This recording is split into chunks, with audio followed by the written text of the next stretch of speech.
Wow, grabe! Kaganapan sa pagrampa ni Beyonce, Beyonce hindi in-expect na ganito kainit ang hiyawan ng tao nang makita siya.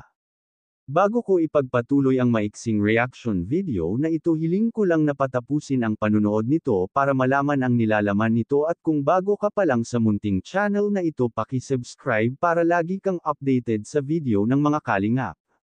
At pakisuportahan natin ang ama ng kalingap na Val Santos Matubang, Ate Edna Vlog at si Kalingap Rab.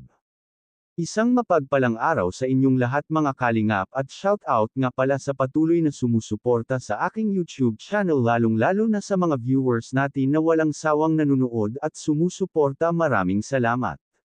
Wow, hiyawan nga ang mga tao ng rumampa na itong si Beyonce, talagang hinahangaan ito ng mga tao sa kanilang barangay. Kung mapapansin nga natin ang suot dito ni Beyonce, ay ito rin ang suot niya nang nag-practice silang rumampa kasama si Kalingap Rab at Edo.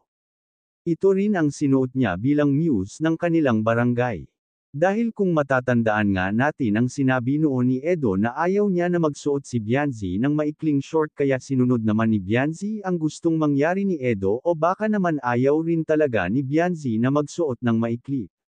Dito nga sa suot ni Beyonce na pantalon at lutang ang kanyang bewang, ay makikita mo na napakaganda ng kanyang katawan at napaka-sexy pang model talaga ang kanyang pagrampa.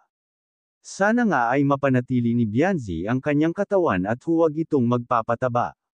Dito nga sa video na inupload ng kanyang pinsan ay halos naghiyawan ang mga tao nang siya na ang rumampa. At dito rin ay makikita natin na napaka-supportive ng pinsan ni Beyonce sa kanya.